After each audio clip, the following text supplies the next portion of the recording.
Well, that was lovely. And the song was good too.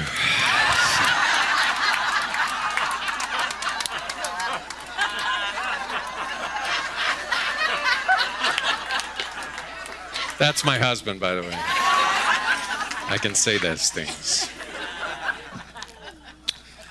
I was reflecting back on starting in ministerial school in the 90s, and there were some friends of mine in Los Angeles, James and Kevin, who were a couple. And James was also entering into the ministry, and he was a few years behind me. But I remember that James and Kevin had decided that they wanted to be parents. And so they were friends with a female couple, and they went into deep discussion and agreement. Did they want to co-parent? And they decided that they would. And so James was the one that seeded the children, and they had twins, and Will and Nora. And so this has been almost 20 years ago.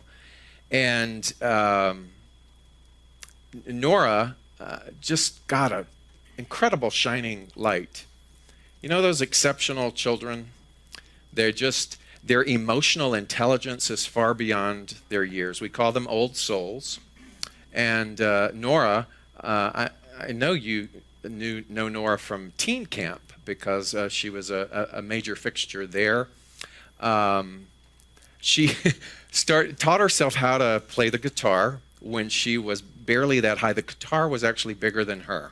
And she would drag the guitar everywhere. She would drag the guitar to church, and she would just sing. And has a catalog of more than 200 songs that she has composed, and just articulate and beautiful and radiant. And Sunday after Thanksgiving, just this past Thanksgiving, she was killed in an automobile accident at 19. And yesterday was her memorial service, and it was live streamed. And James and Kevin come from a theatrical background, and both of them starred on Broadway. And so James got up and he said that he was going to do this particular memorial service, and that's just James. And he said everybody around him had said, you should sit and let other people minister to you, but no one can really minister to James. And he laughed about that, and he said, actually, this is what Nora would have wanted. She used to chide him all the time, and she said, when I get married, you're going to have to break out that blue suit, because you're going to have to do the thing. And he goes, I don't think I can marry you. And this was Nora. She said, well, Dad, you're going to have to grow a pair. And he said, so Nora came to him night before last, and he says, I don't know if I can lead your memorial service. And she said, remember what I said about my wedding? You're going to have to grow a pair. And he goes, so I did, and here I am. And what was fascinating was he was telling stories, and people were singing her music, and it was just exquisite. And so James began to speak, and he said a while ago that Nora had come to him, and she said, Dad, I want to take your Emerson class. And he went, I don't know. I don't think you're going to like Emerson. Ralph Waldo Emerson, we teach it here. It's the essays of Ralph Waldo Emerson, because Emerson was one of the most profound influences on our founder, Ernest Holmes. And he goes, I don't know if you're going to like Emerson's essays. It may be a little deep. And she looked at him and she goes, when are you doubting my deepness? And he says, I'll make a deal with you. I'll give you the book. And if you like the book, you can just come and join the class. And he goes, I never saw her again. But he goes, 2 weeks ago, I was cleaning her room.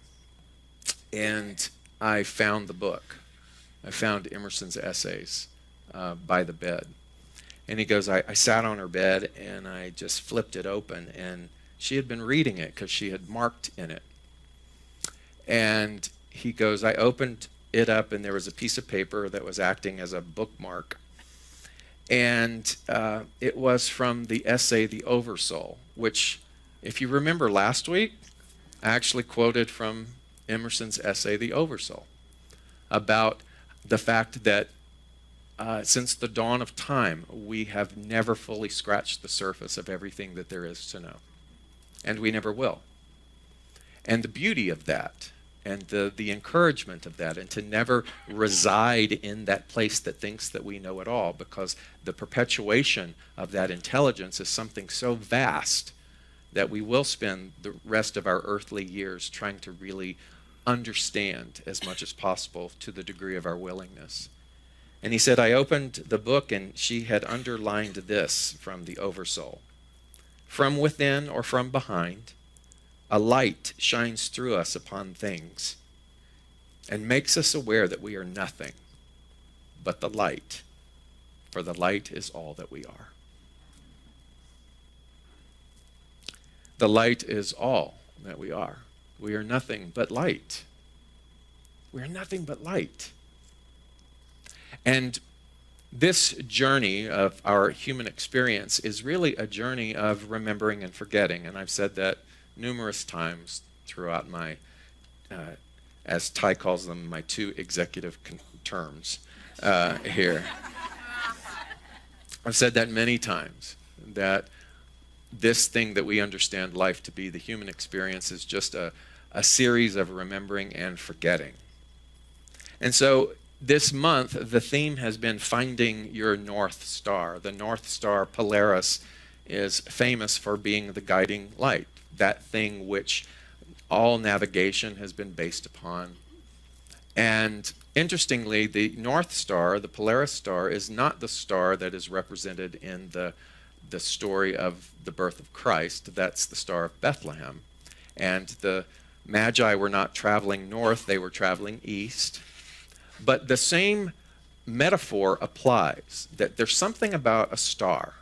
There's something about that particular allegory of light that has lasted through the ages that you and I are supposed to explore. To explore the star means that whatever is that illumination, we're supposed to follow it. Whatever is that which shines through darkness is beckoning and calling us to a greater degree. The trick is, will you and I answer? The trick is, do we remove or uproot ourselves from any kind of darkness of thought, darkness of belief with regards to ourselves, attachment to limitation? Will we uproot ourselves and move away from that and always perpetually travel towards the light? And that's the gift of our free will. The symbol of the pentagram, or the 5-pointed star, dates back, gosh, even predating Egyptian hieroglyphs. That's how long-lasting this particular symbol has influenced humanity. And it's said that it represents the warfare between the light and the darkness. The warfare between the light and the darkness. And hasn't it felt that way sometimes in our lives? That we are constantly in this battle of trying to remember, of trying to embrace the light, and in fact, in trying to trust the light in order to move towards that. And that imagery, that metaphor, that allegory exists in pop culture, it exists in all of our narratives. So much is labeled around this idea of the star and our journey about that star. Even Jiminy Cricket in Walt Disney's Pinocchio said, when you wish upon a star, it makes no difference who you are, because you see that journey is available to all. The journey of the star journey is not just reserved for some elitist group. It is the call, it is the journey of all humanity to take. It represents authority, 5-star generals. It represents excellence, 5-star hotels. You start to see how deeply entrenched this idea of the star is. And so that metaphor of light is indeed what we call a supreme energy that beckons us back home. Did any of you go outside last night and see that extraordinary moon? Oh my, it was just phenomenal. I have an old golden retriever, Scout, who is 17 years old. Can't hear anymore. Can maybe not quite see, but I know that vibration and smell affects him a lot, but I took him out last night, and I was bundled up. He had his fur coat on, and we went out, and that moon was so electrifying that I just stood in the driveway, and I just stared at it when Scout was by my side. And as we stood there and I reflected, I thought, that's the power of that light, that it can shine through anything. But you and I have to be willing to meet it. And even when surface conditions prohibit such light, the light is still there. Even when surface conditions and effects within our own experience have caused us to believe that the light is no longer there, that warfare that is going on, the light continues to beckon us home. And so that metaphor of that light is asking you and I, above all else, to travel on this journey of light, this journey towards the star. It's what the Magi were committed to. It's what you and I are gifted to be committed to as well. And so my question this morning is, why is that journey so difficult? And let's be honest, it's difficult at times. Part of the great seduction of agreeing to come back in the human form is understanding that a part of this journey will be entrenched with forgetfulness. And it is in that forgetfulness that we have a choice. We have a choice to remember who we are. We have a choice to embark upon this particular star journey. So Friday was the solstice, and the solstice marks the longest duration of that darkness, which then precedes the return of the light. And it's a powerful time. In fact, it's probably one of the most powerful ritualistic things that I like to personally participate in. Because I find in that warfare, as I reflect back, that I don't want to wait until New Year's to do that. Because I believe that the energy by which we greet the New Year sort of sets the tone for what the year will be. So why wait to the last minute, right? Why buy your Christmas presents tomorrow? Do the work ahead of time. And so I use the solstice as that benchmark. And if you were at our candlelighting service, I gave you a little preview of what that could look like. But one of the things that makes the journey less difficult, one of the things that ceases the warfare between the darkness and the light, is to reflect upon our own lives and to acknowledge what has gone right. Can you imagine if everyone stopped prior to January 1st, and that those 10 days leading up to that, from the solstice to New Year's, we actually stopped in reflection to look at what we've done right? Because isn't a resolution basically built around the idea that we are flawed?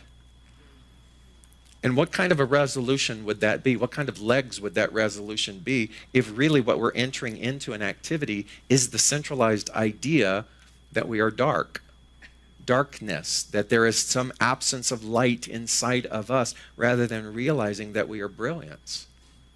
And so we begin to return home into that star journey, into that light journey, by beginning to focus on what we did right.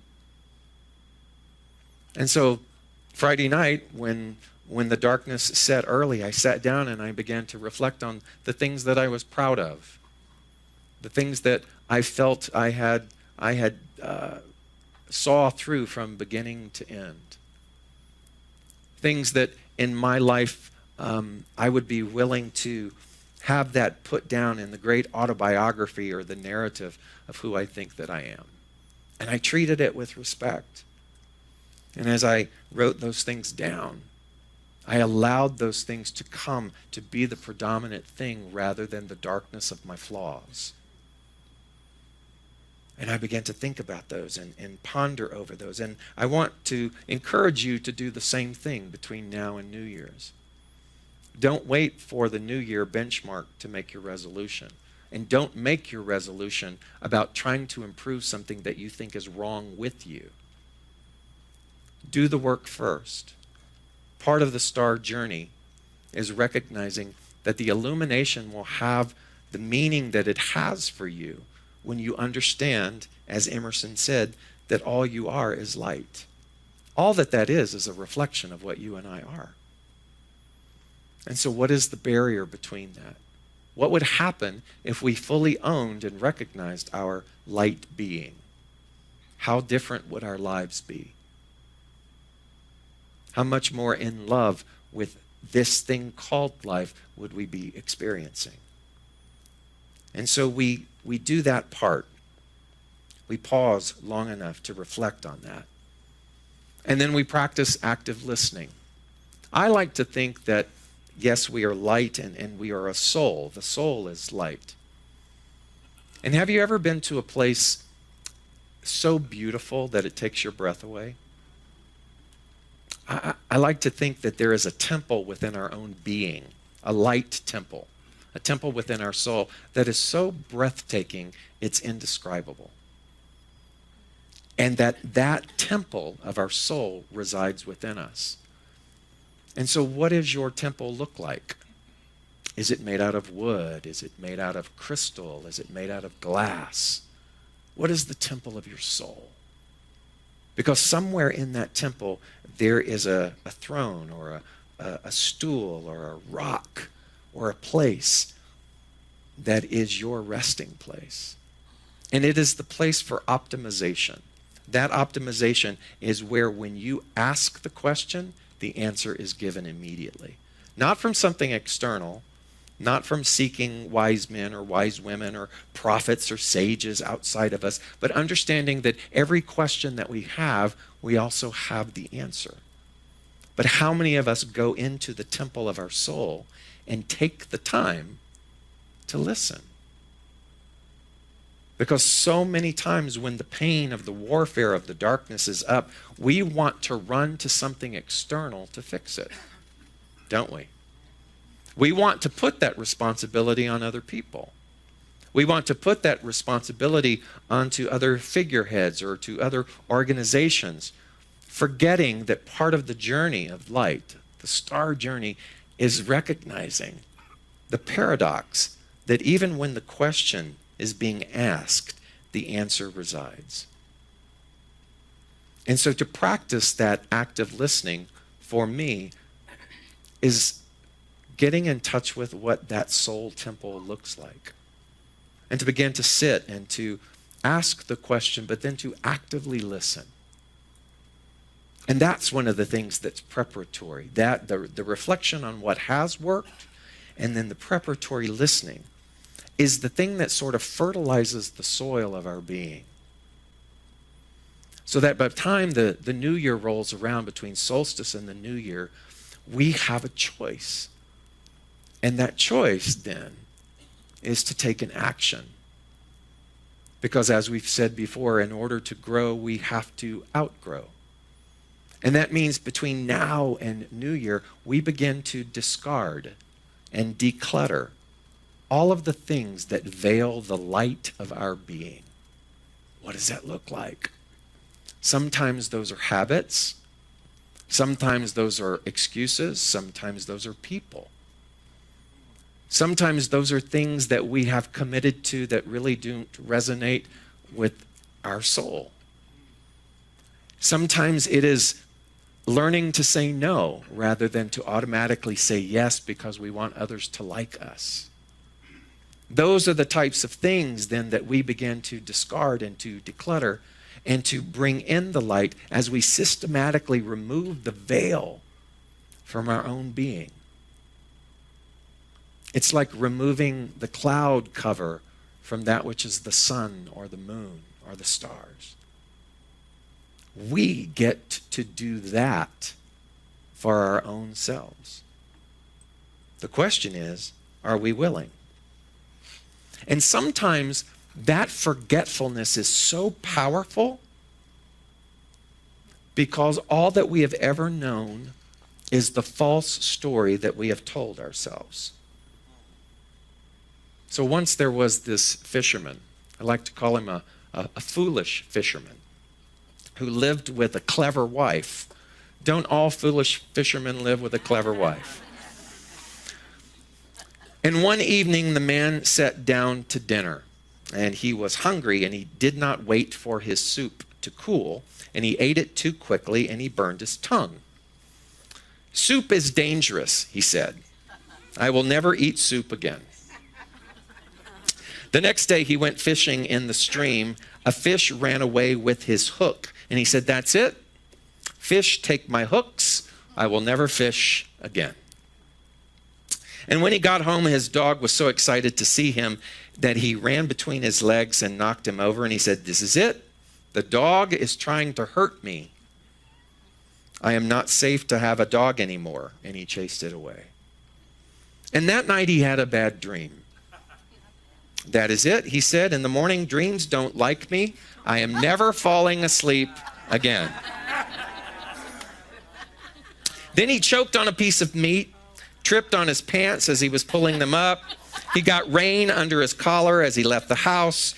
Pretty soon he could not eat, he could not drink, he could not sleep, he could not fish, he could not leave his house, and he was lonely without his dog. "Help me, wife," he said. "I'm starving, I'm lonely, I'm exhausted and cold. What should I do? Everything is out to get me." The man's wife was as clever as he was foolish. And she came up with a plan. She knitted him a mask.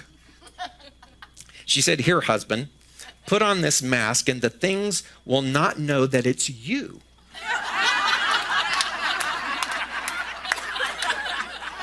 And they will not try to hurt you." And the foolish man put on the mask, and he sat down to eat, and he enjoyed his soup. His dog returned and lay peacefully at his feet. He did not choke on his meat. And that night when he got undressed, he did not trip on his pants. And he slept like a baby. And in the morning, when he stepped outside, he did not get wet. "It's a bit harder to walk around," he said, "but thanks to this mask, nothing is trying to hurt me anymore." "Wonderful," she answered. "I sure hope I don't lose this mask," he said. Then one day, the mask fell into the water when he was fishing, and it floated away. He was terrified at first, but then he felt this tug on his line, and he reeled in a big fish. He was so excited that he forgot his fear, and he ran home. And his dog came out to greet him, and he didn't trip. And his soup was delicious, and he jumped into bed, and he slept like a baby. And in the morning he said, "Wife, I am cured. The things have forgotten what I look like, and so they are no longer out to get me." And his clever wife sighed with relief and went back to her knitting.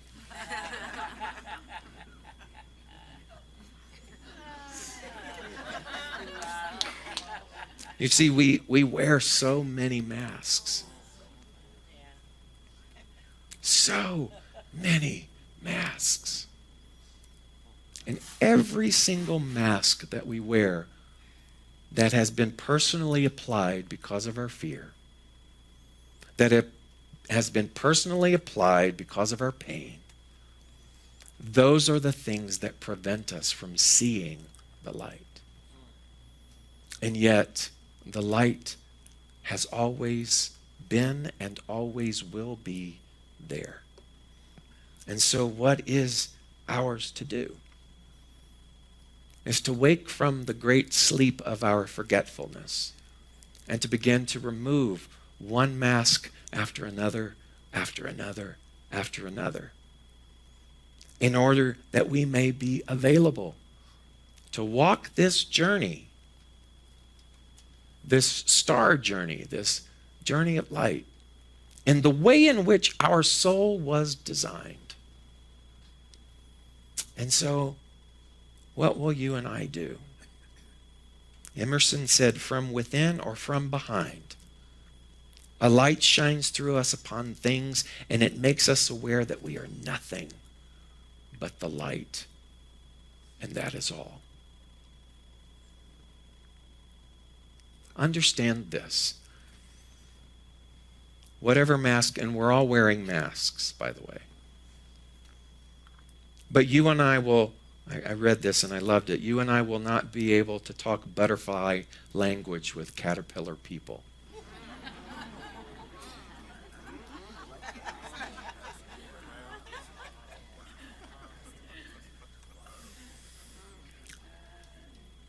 And so, who will be your butterfly people? Who will be those who recognize and honor their own light? Isn't that true? You know, that whole idea of waiting for someone to come and to rescue or to fix or to elevate us puts all of that responsibility on someone else. And one of the most beautiful things is to see when relationships come together that it's a whole person meeting a whole person rather than a half person trying to find the other half. Because when a whole person meets a whole person, then the expansion of that wholeness grows. When butterfly people meet butterfly people, people who have not been afraid of their ascension nature, their transformation, and when they are invested in that, something happens within our own investment. It reminds us of how powerful and potent investment is. It reminds us of how powerful transformation is. And I no longer want to speak the speech of the caterpillar. I no longer want to abide through the veils of that which only tells me that there's darkness. That I want to somehow go into that level of warfare and cease all fighting and simply surrender to that which is the guiding illumination that is calling us. That is the gift. That is the whole allegory of the North Star as something personal for you and I. And nothing would satisfy me more than to know that you took this to heart and you gave yourself this gift this Christmas, and that you made a decision, a vow, not something demonstrative and out loud, but a personal vow, that you will stop hiding behind masks, that you and I will begin to declutter all of the excuses of why somehow we're holding back, of why somehow we have given age power, of why somehow we have given a story power. When we are the master storytellers, we have the pen in hand and we have the ability to write the history of our own making. I hope, I pray, I implore, I beg that is what you will give yourself this season. God bless. Merry Christmas. Happy holidays.